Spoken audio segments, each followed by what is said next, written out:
There's a guy named Marcus.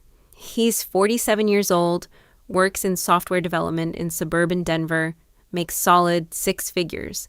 His house is worth $650,000. His mortgage, zero, not a penny owed. And yet, sitting across from him is Jennifer. She's 44, same neighborhood. Her house appraised at roughly $680,000, but she has $380,000 still owed on the mortgage at 4.2% interest. Both of these people own their homes. Both of them worked hard to get there. But there's a line most people never know exists between them. For the next few minutes, we're going to talk about what happens on the other side of that line. Not the financial spreadsheet stuff everyone already knows, the thing nobody tells you. If you're someone who lies awake at night thinking about money, or who's felt the weight of owing something for the next 15 years, subscribe and like this video because what we're about to cover will matter way more than you think. Here's what most financial advice gets wrong. They treat mortgage debt like it's just math. They pull up a spreadsheet, show you that the S&P 500 averages 10% returns versus your 4% mortgage rate, and conclude you should keep the debt and invest the difference. Mathematically, they're not wrong, but they're measuring the wrong thing. The real problem isn't the numbers. It's what happens to your nervous system when you carry debt.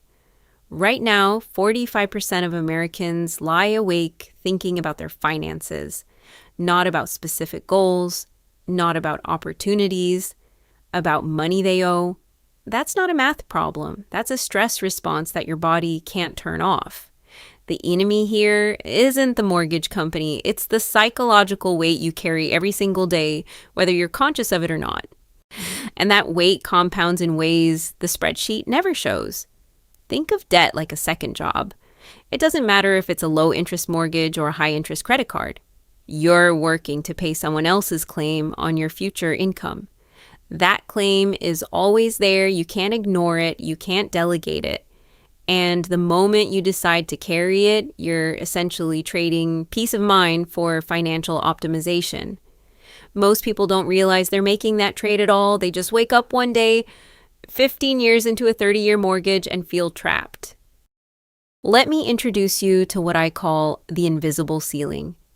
It's the moment where the weight of owing money stops being a rational financial decision and becomes a psychological anchor.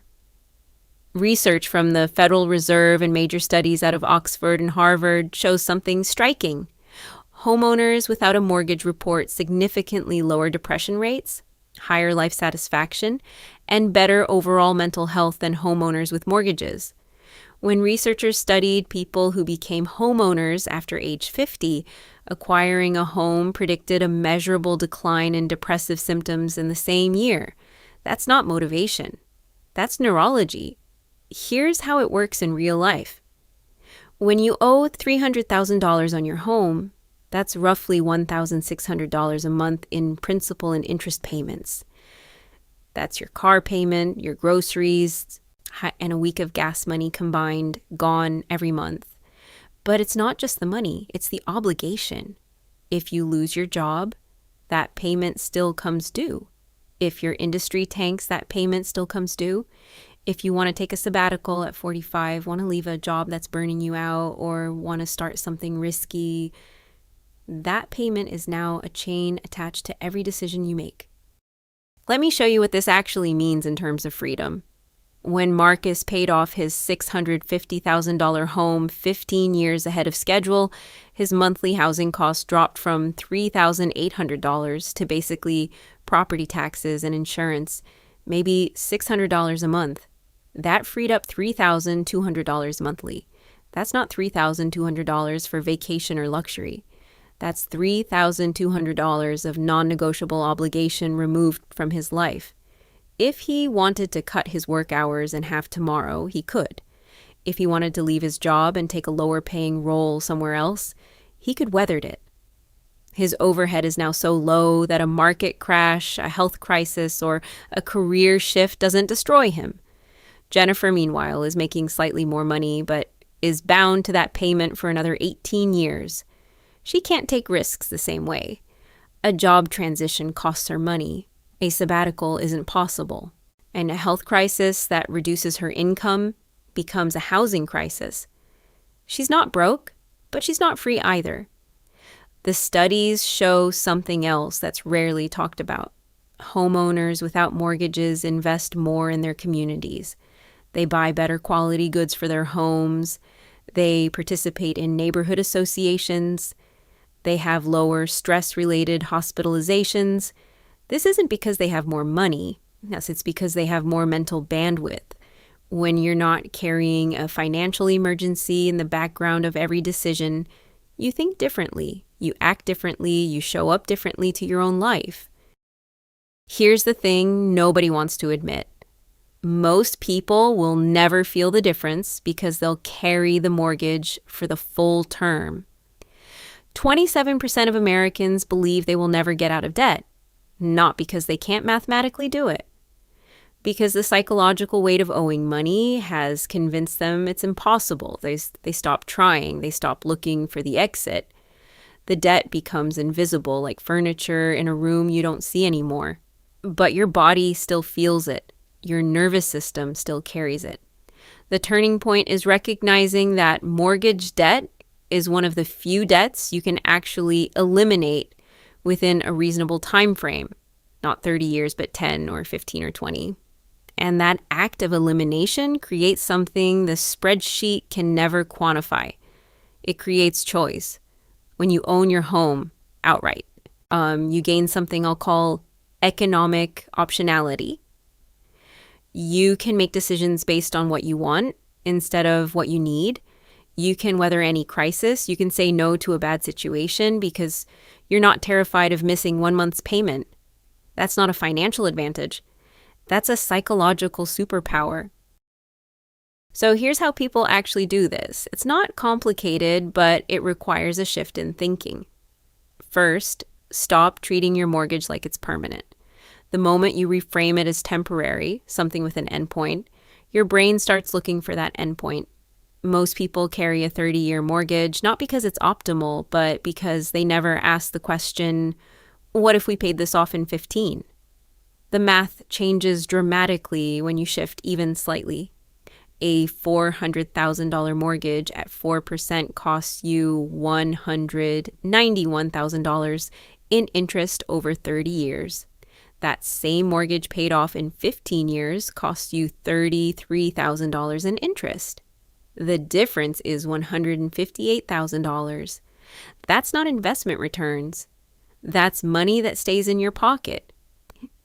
Some of the highest net worth individuals I've studied didn't get rich through aggressive investing. One, they got rich through aggressive mortgage payoff followed by aggressive investing. The sequence matters. Second, understand the actual cost of carrying the debt. This is where most people get it wrong. Your financial advisor tells you to keep the mortgage because the stock market will return 10%.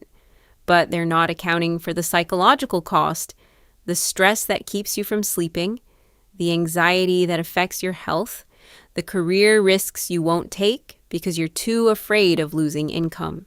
A study from the Journal of Family and Economic Issues found that financial stress reduces workplace productivity by 34% through tardiness and absenteeism alone.